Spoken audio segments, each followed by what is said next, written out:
This video is brought to you by Appcoin. Waste 25% less of your money on all your Evony purchases. Have you noticed if they benefit or not from having the speed skewed books on the walls from All Stars? Okay, I'm gonna take this. So basically, anyone who says that cav and ground speed doesn't work don't know what they're talking about. Oh shit, here we go again. Yeah, I got a lot of hate for my claims that troop speedbooks don't work, and that Evony is lying about several values in the game. You can search in nearly any Discord, speedbooks, and see the controversy it has caused. And while it's natural for people to have different opinions, just like the best way to install your toilet paper, flap in, flap out, the lazy, or the chaotic, sometimes you have to weigh the evidence and determine the most correct answer. In this video, I'll show you several tests so that you can see for yourself the values given in the game are incorrect, and you don't need to rely on the "trust me bro" evidence that seems to go around. This will be from small tests verifying speeds and ranges to full-scale battles. But first, if you haven't watched my speed and range mechanics video where I dive deep into the game files and determine that Evony has been lying about several values in the game, you should watch that first. In that video, I share the true values of siege ranges and explain how the mechanics work. I also double down on my claims that mounted and ground speedbooks do not work. They do not add speed to your troops, so they have no effect on the battle, attacking, or defending. They're a complete waste. And these values were not only in the game files. You could have found these on the subsidies before Evony fixed them. And at the time of this video, you can still see the correct values during the Huns event. So keep trying to fix those data anomalies, Evony. However, there are still players that still refuse to believe that Evony developers would be dishonest. Didn't y'all believe that all those puzzle ads were fake? And there's no such game? But today, I've finally found the game. Evony the King's Return. That's right, guys. Yeah, it's a crazy concept to imagine, I know. But it's the whole reason why players were unable to figure this out before. Now, unfortunately, these players are still insisting that true speedbooks work and are giving bad advice to others. Now, please keep in mind that the blame should fall on Evony for being dishonest. And even though these players are misled, they actually did try to validate their beliefs with their own tests, albeit flawed in execution. And in their eyes, they're trying to protect the community from my apparent misinformation. So yes, I'll poke a little fun at them in this video, but hopefully it will encourage them to try proving me wrong with more tests and find the truth in the process. Because my beef is with Evony, not them. And Viper even gave me a cool nickname as God of Mechanics for just being confident in some basic math. I mean, this guy's confidence is... just talking to him, you feel confident about yourself, right? Who says, I am the God of Mechanics? Derek, maybe not in those words, but that's what Derek said. Though Galileo did quote that mathematics is the language in which God has written the universe, so maybe Viper is onto something. All the various Evony content creators have their own strengths. Mine just happen to be mechanics. So to settle this once and for all, I compiled a series of simple tests to prove that Evony has been lying, and that these are the correct values in the game. If you're just here for a quick answer on speedbooks, you can skip to this timestamp on the bottom for the full-scale battles. So let's begin with our first test. To make this easier, we will determine Archer Tower range. The value is not given in-game, however it is 1500 in the game files, same as traps. We can verify this by attacking an empty castle with just archers. If the Archer Tower has a range of 1500, we can expect that it would take the archers 10 turns to be within range of the Archer Tower and destroy it. This is because they will move 100 units each turn and have a range of 500. And you'll notice that the Archer Tower will only attack 9 times. That is because on the 10th round, it is destroyed by the archers. So we can test this in a few different ways, but our first method, I want to send just tier 12 archers at an empty keep to determine how many troops that the Archer Tower will kill in 9 rounds. So upon looking at the battle report, we can determine that the Archer Tower killed 2,604 troops. Now what we're going to do is do that same exact test, except this time we're going to send 5 tier 13 archers along with them. What this is going to do is it's going to add as a protective layer. So one of those 9 rounds are going to attack the tier 13 archers, and the other 8 rounds will attack the tier 12 archers. and we can find the difference, and that'll tell us how many archers per round the archer tower is killing. So looking at the battle report, we have 2,320 kills on the archer tower. 5 of those were tier 13s, so we'll subtract that. So 2,315 tier 12s were killed from that archer tower. By taking the original 2,604, subtracting 2,315, it is left with 289 tier 12s are killed every round on this battle. And let's just verify. We'll take 2,604, which was our original amount, divide it by 289 kills per round, and that gives us exactly 9 rounds. Now I understand some people are allergic to math, so we're going to do another test that's more visually pleasant. We're sending 11 tiers of archers at an empty keep with maximizing our tier 1s and sending a general with flat attack. This is so that we can destroy the archer tower in the same turn that we reach it. Now upon looking at the battle report, you can see that the archer tower attacked every layer above the tier 1s except the tier 2s. So when you have 11 tiers and 2 of the tiers were not attacked, we can discern that the archer tower attacked 9 times before those tier 1 archers were able to reach the archer tower and destroy it. And we can verify this with the other troops as well. With ground troops, with their 350 speed and their 50 range, we would expect that they would reach the archer tower on their 5th turn, which would mean that they would be attacked 4 times by the archer tower.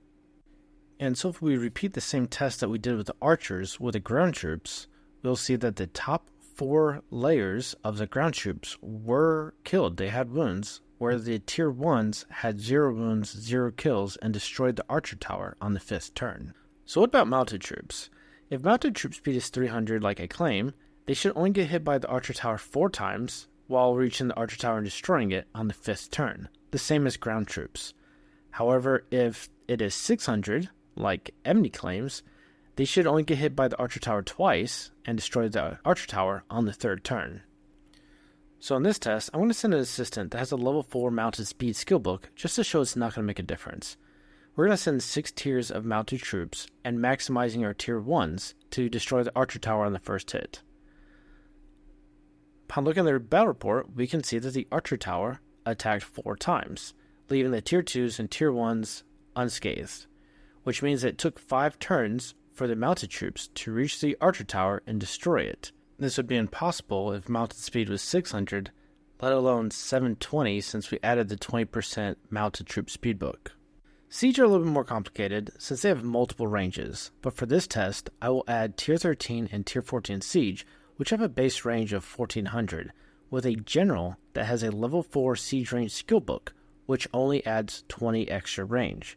This means that after moving 75 units forward, the archer tower will be out of range of the siege by only 5 units, and the siege will sustain 1 hit before destroying the archer tower on the following turn. So this test is going to be a little bit different.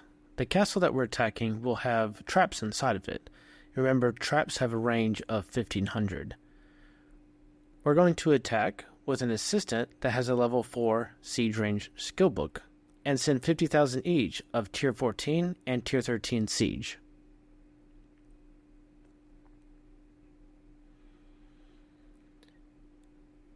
Now looking at the battle report, we can see that we have wounds on our tier 14 siege. And looking at the defender, we can see that the traps killed 4 and the archer tower killed 334. We're going to repeat the same test, except this time we're going to send Yufei. Yufei has no skill books, but he does have equipped a 0-star Achaemenid ring that gives him 5% extra siege range. Now 5% of 1400 is 70, so with a total of 1470 range, the siege will be able to reach the archer tower on the very first turn and sustain no wounds. Looking at the battle report, you can see that no wounds were sustained, the archer tower and traps had no kills. So what did this test prove? First, it proved that the archer tower and traps have a similar range. It also proved that the level 4 skill book has less range than a 0-star Achaemenid ring, and that siege ranges that Evony gives us make 0 sense, as it would mean that any siege greater than a tier 4 should not sustain wounds when attacking an empty keep. If we were to take Evony at their word, the range on these sieges should be 2178. Add an extra 200 range from the skill book, and we would have 2,378 range, and yet they still get hit by traps that have a range of 1,500. Not only that, adding a 5% bonus ring should only give 109 range. How would that outrange the traps in the Archer Tower, but with a skill book, it wouldn't? I showed this table in an earlier video demonstrating the real siege values of every combination of gear and skill book, and as we just tested, anything more than 1425 range will not suffer any wounds from the Archer Tower. Any siege that has between 1350 and 1424 range will get hit once, 1275 to 1349 twice, and 1200 to 1274 3 times. Now you might notice that these change every 75 range, which makes sense because Siege has a 75 speed, which means that they move closer to the Archer Tower every turn by 75 units. So let's do one more test with the 1270 and 1275 range to see if one skill book will make a difference on the number of hits that we obtain from the Archer Tower. So in this test, we're going to send a main general that has a 15% siege range bracer with an assistant that has a level 1 siege range skill book. We have layers from tier 14 all the way down to tier 10, and we're going to maximize our tier 9s. Now looking at the battle report, we can see that our tier 14, tier 13, and tier 12 suffered wounds, while our tier 11 and below did not, which shows that we got hit by the Archer Tower 3 times as predicted. Now we're going to repeat the same test, except this time we're going to have an assistant with a level 2 siege range skill book. And now looking at the battle report, we can see that the Archer Tower only attacked the tier 14 and tier 13, leaving the rest of the siege unscathed. So now this proves that the battlefield size has a limit of 1,500. In this test, I have a Gaius Marius with 4,000 tier 13 siege, and all he has is a 0-star 5% siege range Achaemenid ring. I want to attack him with 50 tier 13 siege with a general that has a 15% bracer and a level 4 skill book on the assistant. And as you can tell from the report, Gaius suffered no wounds. This is because as the defender, his siege were able to go first, and with a total range of 1470 plus the 75 speed, they were able to kill my siege first. If my siege attacked, he would have had sustained some wounds, especially since there's a huge buff difference. So before we start talking about troop speed books, I want to share 2 quick tests that help confirm that mounted speed is less than 600. Now here's a report of attacking a camp of tier 13 siege, and as you can see, the ground troops get the kills. This is because the ground troops are faster with a speed of 350, and this is even with the general having a level 4 mounted troop speed book. And here's a quick test using 4 tiers of mounted troops with a general that has a level 4 mounted troop speed book. I will attack the camp with only archers to determine the number of attacks that archers have before the mounted troops kill them. If the mounted troops truly had 600 speed, it should be impossible for the archers to attack more than once since they have a range of only 500. And now looking at the report, you can see that the archers attacked the tier 4 and tier 3 troops, the tier troops only suffered counterattack wounds, and the tier 1s were completely untouched. The same result would have happened with or without a skill book. So now that I spent the last 10 minutes discrediting Evony's other values, let's talk about speed books. To give you some lore behind a big part of the controversy, I was tagged in a message on Discord that claimed a group of players tested the speed books and that they certainly work. So this message was from Nox, who is actually a more reasonable player out of this bunch. And he said he took about a 30 million-ish cav rally twice, and the first report was with a ground troop speedbook, the second one was without one. He did a full heal in between, same buffs, and got hit by the same people, same size rally. The conclusion is that speedbooks work. Now, upon looking at this, and looking at these reports, I was only sent 2 screenshots, and I don't know how you could discern that speedbooks work from this.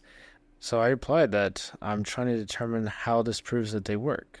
But challenge accepted, I plan on showing how they don't work anyway. I already did all these tests. To which I receive, read them instead of being an arrogant snob. Unless you're blind, then I'll get the Braille version sent over.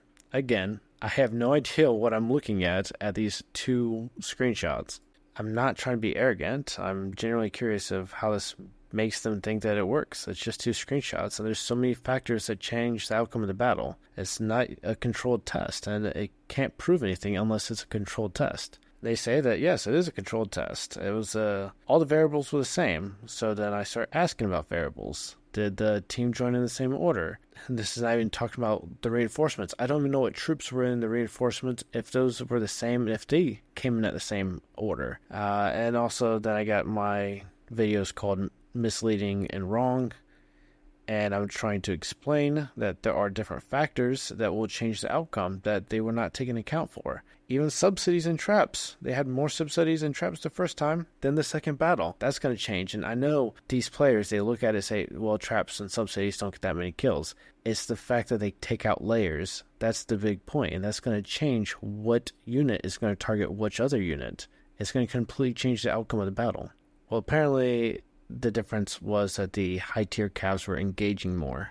And when we look at tier 14s, with the ground speed off, they engaged more, you could say.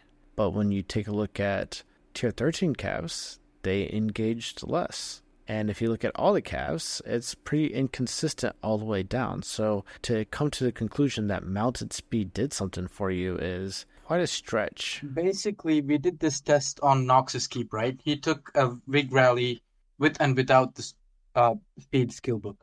And we shared reports showing how it was different and what the impact was. Obviously, having the speed made a difference, and he didn't lose as much. The counter arguments that were given for that was, okay, but did everyone joining the rally join in the same order? Your archer tower was already burning, so that made a difference, and all sorts of stuff. But let's be honest, it's kind of like what I was telling Res regarding the T10 siege. Is it realistic? Can you realistically control all those factors? Yes. Yes, you can. I had a big K41 player attack me several times with and without mounted troop speedbook on my wall general during SBS. Before the attack, I evened out my troop layers to make sure that any changes were more noticeable and dismissed all my traps, as well as unattached all my subsidies. This was to prevent them from affecting the results, since traps can't be healed and subsidy troops will be different. I was first attacked with the Archer March without an assistant general on my wall. No troops were ghosted. I completely healed and did it again with Baybars on my wall with a mounted troop speed skill book attached. There was 0 difference in the results. And if you want to see the full uncut video, I'll have it posted on my Discord. So comparing the battle reports, you'll see that the same amount of power was lost, the same amount of troops survived, and the only difference is the number of wounded or killed on the attacker, and that's because his hospital filled up on the second attack. And not surprisingly, you can see that all the troops have the same number of kills, the same number of wounded. Literally nothing changed by having a speed book on the wall. So that settles it, right? Of course not. So apparently my test was flawed because it was only a solo attack, which never happens in Evony, or that my layers were too thin for calves, even though my tier 14 calves were in there, and they definitely did not get one shot. Or that it was against archers, which, I thought that's what people said, is mounted speed book is good against archers. I have no idea where I heard that from. Definitely works. Think of it this way, right? Why would you not want your calves to have speed? Like, what I do is, I try to have a more relatable setting, actually think of a war. So if your calves are fast, it's tough for the archers to target. It's just that, because they're moving. A faster target is more difficult to a faster target is more difficult for an archer than a slower target. Also, they get out of range of the archers faster and reach the archers faster. So once cav reaches archers can't do much, right? It's only the time, the distance between, from where the calves are to the archer, until they cover the distance, archers can kill calves. Once calves reach, what are archers going to do? Think of it, they're just infantry at that point, just standing to get slaughtered. Now, I do agree. Conceptually, that does make sense. Having more speed would make it so that your mounted troops could get to the archers faster. But that's not how it would work in Evony. Let's say that the mounted troop speed book did work. it'd probably make your mounted troops worse against archers, because archers are the least priority target for the mounted troops. Your mounted troops would actually run past those archers and attack siege. This can be seen in this battle report against a mounted rally. Now there's 3 participants on the attacking side. I'm not going to make a comment on their layers, but they did send mostly mounted. And when you look at the defender, they lost their ground, mounted, and siege. That is because after the ground and mounted were defeated, the attacking mounted went past the archers to attack the siege. And after the siege was defeated, then they started attacking the archers. And by that time, the defending archers were able to defeat them. So I know I'm going to go on a little tangent here, but since I have this battle report pulled up, I might as well talk about the Tier 15 siege. Now, Tier 15 siege have 76 speed, which is 1 more than Tier 14 and below. This means that regardless of being the attacking or the defending siege, you will always go before the Tier 14 and below siege because you have more speed. So this attacker attacked archers. That's because right now they don't have a bracer. This is a mounted general, and they have a base range of 1400, which allows them to only reach the archers. So they killed 1,129 archers. But now the defending siege will go, and the Tier 14 and Tier 13 siege will kill that Tier 15 siege, and they'll also take out the Tier 14 siege. That's why the Tier 14 siege has no kills. They never had a chance to fight in this battle. Now the Tier 13 siege, they weren't attacked because there's no other siege that could reach them on this turn, so they were also able to attack and get kills. Alright, so back to speedbooks. I did the same test again, but this time it was versus a mountain march, and again, the mounted speedbooks made no difference on the wall. I did the test again, but this was against a ground march, and again, no change in the number of wounds, killed, or anything versus a ground march. I did change out my assistant to Shajar because there was a question that does a monster general work as the assistant, even though it's just a skill book, but I didn't want there to be any questions, so I did change it. So I guess that just leaves rallies and reinforcements. Because how many times are you going to be able to control the order in which people enter rallies? I don't buy it, because you'd never be able to control all of those things. So here I am controlling all these things, and what we have here are 10 different accounts that are going to be reinforcing this building. These 10 accounts are named 1 through 10, and they're going to reinforce the building from the top left all the way to the bottom right. Now, only one of these accounts, number 7, has a ground troop speedbook and a mounted troop speedbook. So we're going to see if that has any effect on the outcome of the battle when we attack it. So on the top left, you can see that I'm making sure that all the marches went in the correct order. 1 went in first, 2, 3, 4, 5, and so on. So I attacked this building with 5 different layers of mounted troops. And what that's going to show us is which one of the reinforcers are going to attack first, second, third, fourth, and fifth. When we look at the battle report, we can tell that number 1 attacked first, number 2 attacked second, number 3 attacked third, fourth, and fifth. Number 7, which had the speedbooks, did not attack before any of the others. So again, speedbooks do not make a difference when reinforcing. And yes, I also tested this with a rally, with ground troops this time. And again, the speedbooks did not make a difference. I also did a rally on a monster.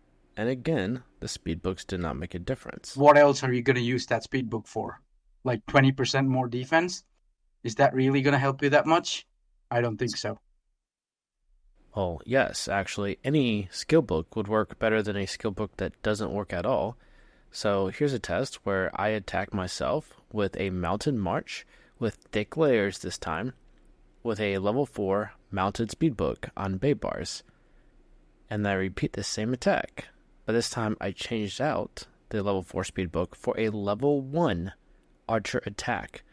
And the level 1 archer attack did better than the level 4 mounted speedbook. Looking at the battle reports side by side, it's only a 0.1 million power difference. It's not a big deal, but it's still showing that a level 1 archer attack skill book is better for your mounted troops than a mounted troop speedbook. So yeah, this was exhausting. And this video didn't even include the test that had sub-cities and with monsters. No, speedbooks do not reduce your wounds against monsters. I don't know where that's coming from. And I'm not one to call people out in my videos, but I have to agree with Rom in that I can't just sit by and watch people spew out misinformation uncontested. and I've been putting in a lot of effort to convince these players that they are misled by the conventional wisdom. I gave up on Oz, and even though I teased Viper in the video, it was mostly because he had really good content making fun of me, but I think he finally came around after X-Wing Pilot peer-reviewed my work. And take a look at his channel when you have the chance. Numbers don't lie. Unless Evony's giving you those numbers, then they're probably lies. Just don't take the word of players who are popular because of their pink gem addiction. They might know how to set rallies, but they are rather disappointing in their knowledge of the game mechanics. Basically, anyone who says that cav and ground speed work don't know what they're talking about.